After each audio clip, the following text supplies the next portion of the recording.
Hello everyone, welcome back to my channel. This is Pramila Yadav. हम maths pedagogy discuss कर रहे हैं, जिसमें हम टीचिंग मेथड डिस्कस कर रहे हैं। जितने भी इम्पॉर्टेंट मेथड आपके एग्जाम में पूछे जाते हैं मोस्टली हमने डिस्कस कर लिए हैं। आज एक और इम्पॉर्टेंट मेथड है जिसको हम कहते हैं problem solving method. Problem solving method, problem solving method यानी समस्या समाधान विधि। समस्या समाधान विधि। समस्या समाधान विधि में बच्चे को सिखाया जाता है कि जब भी बच्चे के सामने कोई भी एक प्रॉब्लम आएगी, कोई भी एक डिफ़िकल्टी आएगी, तो बच्चा उस समस्या के साथ किस तरह से डील करेगा, उस प्रॉब्लम का सॉल्यूशन किस तरह से करेगा। किसी भी समस्या का सॉल्यूशन करने में बच्चा कुछ स्टेप्स फॉलो करता है। सबसे पहले हम उन स्टेप्स की बात करते हैं कि प्रॉब्लम सॉल्विंग टेक्निक जो होती है उसमें बच्चा किन किन स्टेप्स में किसी भी समस्या का समाधान करेगा। सबसे पहले आता है आइडेंटिफिकेशन ऑफ द प्रॉब्लम। सबसे पहले आइडेंटिफिकेशन ऑफ द प्रॉब्लम और defining the problem defining the problem. सबसे पहले क्या करना है, बच्चे को उस समस्या को आइडेंटिफाई करना है कि उसके सामने प्रॉब्लम क्या है। जब भी मैथ्स का कोई भी क्वेश्चन बच्चे के सामने आया तो सबसे पहले यही कहा जाता है कि उस क्वेश्चन को समझने की कोशिश करें कि क्वेश्चन में आपसे पूछा क्या गया है। अगर आपने क्वेश्चन को बहुत अच्छे से समझ लिया, क्वेश्चन को आपने बहुत अच्छे से पढ़ लिया, तो ये समझो कि 50% काम आपका हो गया। तो सबसे पहले क्या होता है, आइडेंटिफिकेशन ऑफ द प्रॉब्लम आता है। हम इसको एग्जाम्पल की मदद से बहुत अच्छे से समझेंगे। एक बार आप स्टेप्स समझ लीजिए। सबसे पहले आएगा आइडेंटिफिकेशन ऑफ द प्रॉब्लम और डिफाइनिंग द प्रॉब्लम। जब बच्चा समस्या को आइडेंटिफाई कर लेगा, आइडेंटिफाई करने के बाद आता है analysing the problem. Analysing the problem. Problem को अब क्या करेगा, वो एनालाइज करेगा, मतलब उस प्रॉब्लम का विश्लेषण करेगा। विश्लेषण करने के बाद आएगा formulation of hypothesis. Formulation of hypothesis. Hypothesis की फॉर्मेशन होगी, यानी परिकल्पना का निर्माण होगा। परिकल्पना का निर्माण करने के बाद आएगा टेस्टिंग द हाइपोथेसिस। यानी जो हाइपोथेसिस, जो परिकल्पना उसने बनाई, उसका क्या करेगा, वो टेस्ट करेगा। टेस्ट करने के बाद वो क्या करेगा, ड्रॉ ए रिजल्ट या फिर कंक्लूजन। वो कहाँ पर पहुँच जाएगा, कंक्लूजन पर पहुँच जाएगा। सबसे पहले क्या है, आइडेंटिफिकेशन है प्रॉब्लम का। जब भी बच्चे के सामने कोई भी प्रॉब्लम आएगी, वो उस प्रॉब्लम को आइडेंटिफाई करेगा। फिर उस प्रॉब्लम को वो छोटे छोटे पार्ट्स में तोड़कर देखेगा कि उसे गिवन क्या है और उसे क्या फाइंड आउट करना है। फिर उसके बाद फॉर्मुलेशन ऑफ हाइपोथेसिस में आता है वो परिकल्पनाएं बनाएगा। परिकल्पनाएं बनाने का मतलब ही क्या है कि नए नए तरीके ढूंढना उस प्रॉब्लम का सोल्व करने के लिए। किसी भी समस्या को समाधान करने के लिए, किसी भी समस्या को सोल्व करने के लिए अलग अलग वेज डिसाइड करना कि मैं इस तरीके से इस समस्या का समाधान कर सकता हूं। फिर उन सभी स्टेप्स में से उसके पास बहुत सारे मेथड आए, फिर उन सभी मेथड में से वो एक मेथड सेलेक्ट करेगा जिससे वो उस हाइपोथेसिस को क्या करेगा, टेस्ट करेगा। कोई भी एक मेथड लिया, उससे वो हाइपोथेसिस को उस पर टेस्ट करेगा कि जो उसने परिकल्पना लगाई क्या वो वहां पर सही है। वो एक मेथड का चूज करके उस हाइपोथेसिस को टेस्ट करेगा। फिर हाइपोथेसिस को टेस्ट करने के बाद वो एक रिजल्ट पर पहुंचेगा, वो एक कंक्लूजन पर पहुंचेगा। इसे एक एग्जाम्पल से समझते हैं। बच्चे के सामने कोई भी एक प्रॉब्लम है, जैसे मैं आपको एक क्वेश्चन लिखती हूँ। If x is the breadth of a rectangular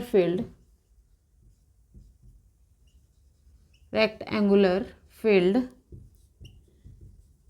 and length is three times of breadth and perimeter is 200 centimeter, then find the length and breadth. ये एक समस्या है बच्चों के सामने। ये जो समस्या बताई, ये काम किसका होता है? ये टीचर का होता है। टीचर बच्चे के सामने कोई भी एक प्रॉब्लम रखता है, कोई भी एक समस्या रखता है, किसी भी एक समस्या को डिफाइन करता है। ये जो काम होता है ये टीचर का होता है। इसके बाद जो सेकंड स्टेप है वहाँ पर स्टूडेंट का काम शुरू होता है, एनालाइजिंग द प्रॉब्लम। यहाँ पर स्टूडेंट है वो इस प्रॉब्लम को क्या करता है? एनालाइज करता है। एनालाइज का मतलब वो इस प्रॉब्लम को छोटे छोटे टुकड़ों में तोड़कर इसे सोल्व करने की कोशिश करता है कि यहाँ पर उसे गिवन क्या है। बच्चा क्या देखेगा? ये तो स्टेप फर्स्ट हो गया, आइडेंटिफिकेशन हो गया। अब आएगा स्टेप सेकंड। तो यहाँ पर वो क्या करेगा? एनालाइज करेगा कि उसे गिवन क्या है। सबसे पहले वो देखेगा कि उसे गिवन क्या है। गिवन है उसे पैरामीटर। क्या गिवन है? पैरामीटर गिवन है। वो कितना होता है? 200 गिवन है। फिर ये कह रहे हैं कि जो ब्रेथ है वो कितना है? x है। और लेंथ है वो कितना है? 3x। 3 टाइम का मतलब कितना हो गया? 3x है। ये एनालाइज कर रहा है इसके प्रॉब्लम को कि गिवन क्या है और उसे निकालना क्या है। x की वैल्यू मुझे निकालनी पड़ेगी, वेरिएबल की वैल्यू मुझे निकालनी पड़ेगी। अगर x की वैल्यू आ गई तो मैं उसे 3 से मल्टीप्लाई कर दूंगा तो वो हमारे पास लेंथ आ जाएगी। यहाँ पर वो करेगा, यहाँ पर वो डायग्राम ड्रॉ करने की कोशिश करेगा। जब वो डायग्राम ड्रॉ करेगा, रेक्टेंगल के बारे में सोचेगा, तो वो करेगा रिफ्लेक्टिव थिंकिंग। कौन सी थिंकिंग करेगा? Reflective thinking. रिफ्लेक्टिव थिंकिंग आपको याद रखना है, रिफ्लेक्टिव थिंकिंग। यानी आपसे पूछा जा सकता है कि प्रॉब्लम सोल्विंग मेथड में किस तरह की थिंकिंग यूज होती है? रिफ्लेक्टिव थिंकिंग यूज होती है, यानी चिंतनशील सोच आप इसे कहेंगे। चिंतनशील थिंकिंग है वो यहाँ पर यूज होती है।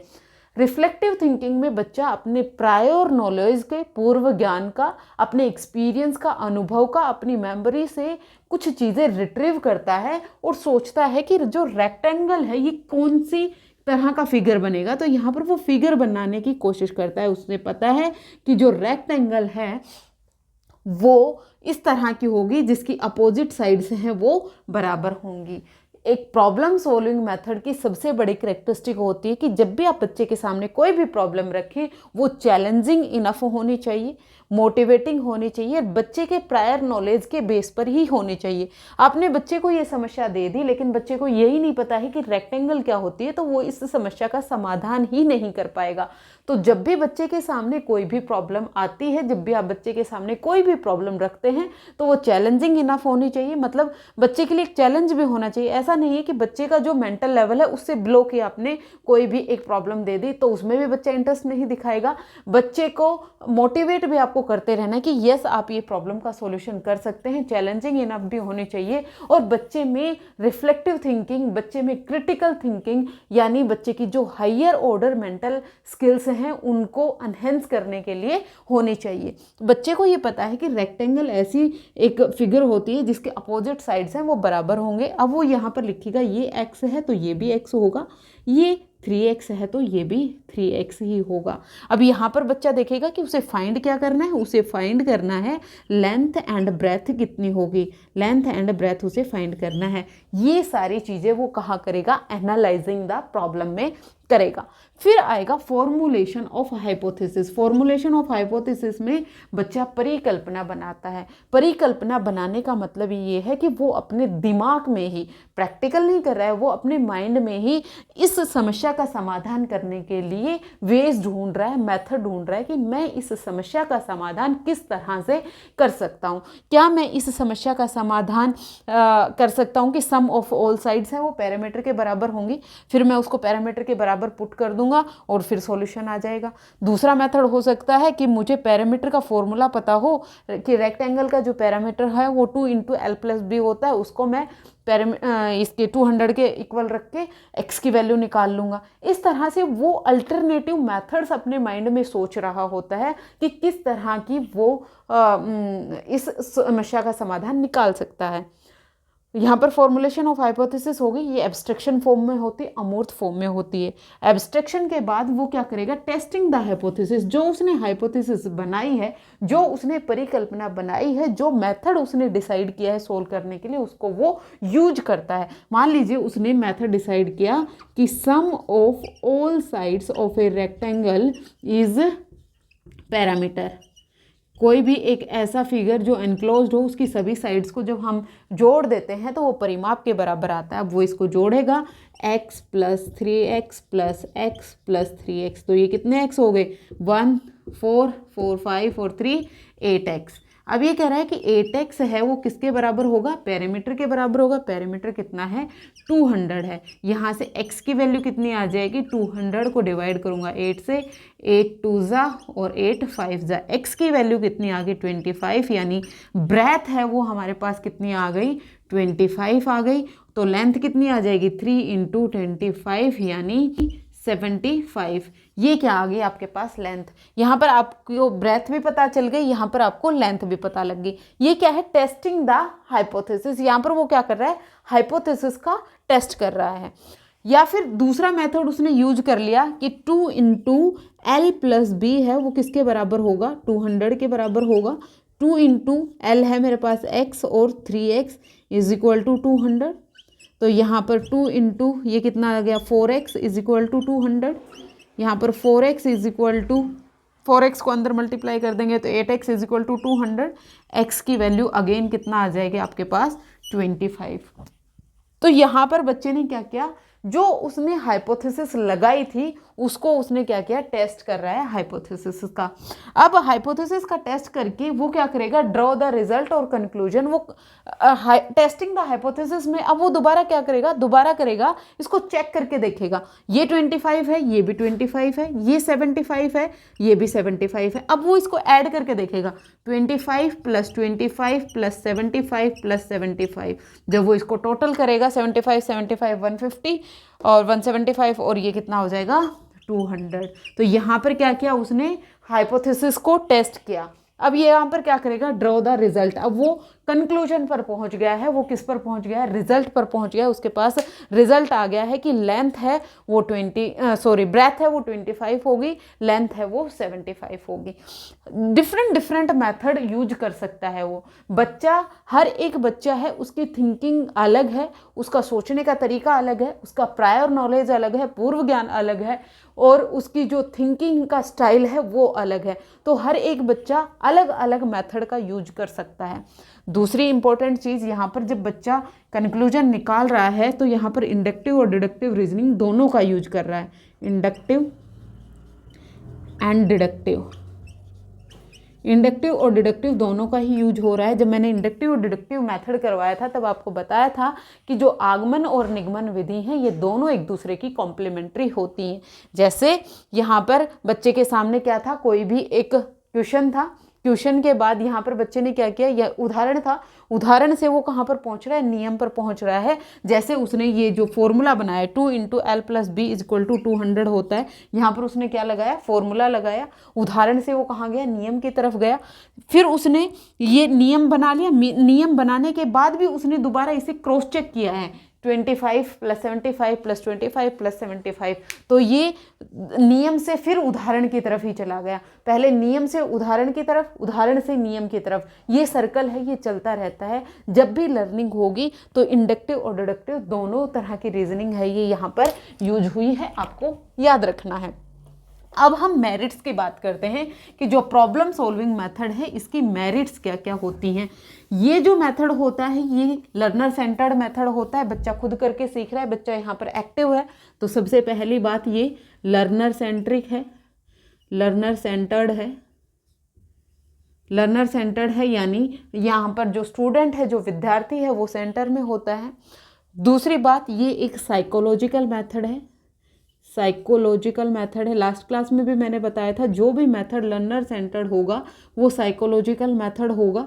फिर उसके बाद हम देखें यहाँ पर बच्चा एक्टिविटी से सीख रहा है, बच्चा खुद करके सीख रहा है, यहाँ पर बच्चा एक्टिव है, यहाँ पर स्टूडेंट है वो एक्टिव होगा। लर्नर सेंटर्ड है तो स्टूडेंट एक्टिव होगा, जहाँ पर स्टूडेंट एक्टिव होगा वो वहाँ पर अपनी क्रिटिकल थिंकिंग का यूज कर रहा है, अपनी रिफ्लेक्टिव थिंकिंग का यूज कर रहा है। जब वो क्रिटिकल और रिफ्लेक्टिव थिंकिंग का यूज करेगा तो उसमें डिस्कवरी की अप्रोचेस, डिस्कवरी की जो स्पिरिट है वो डेवलप होगी, डिस्कवरी स्पिरिट है वो यहाँ पर डेवलप हो पाएगी। यहाँ पर जो प्रॉब्लम सॉल्विंग स्किल्स होती हैं वो हायर ऑर्डर मेंटल एबिलिटी में आती हैं। प्रॉब्लम सॉल्विंग स्किल्स हैं वो हायर ऑर्डर यानी ब्रॉडर एम आता है मैथमेटिक्स टीचिंग का। मैथमेटिक्स टीचिंग के एम्स जब हम डिस्कस कर रहे थे तब हमने नैरोवर एम और ब्रॉडर एम की बात की थी। नैरोवर एम होता है कि हम बच्चों को चीज़ें स्टेप्स में सिखा दें, बार बार ड्रिल प्रैक्टिस करवाएं तो बच्चे की हैबिट फॉर्मेशन हो जाती है। लेकिन जब हम बच्चे में higher mental order skills develop करवाना चाहते हैं, बच्चे में क्रिटिकल थिंकिंग डेवलप करवाना, बच्चे में रिफ्लेक्टिव थिंकिंग, बच्चे की माइंड को मैथमेटाइजेशन करना, ये ब्रॉडर एम होते हैं। तो प्रॉब्लम सॉल्विंग बच्चे को सिखाना ये एक ब्रॉडर एम होता है। ये बच्चे में हायर ऑर्डर मेंटल स्किल्स हैं वो डेवलप होंगी। यहाँ पर हायर ऑर्डर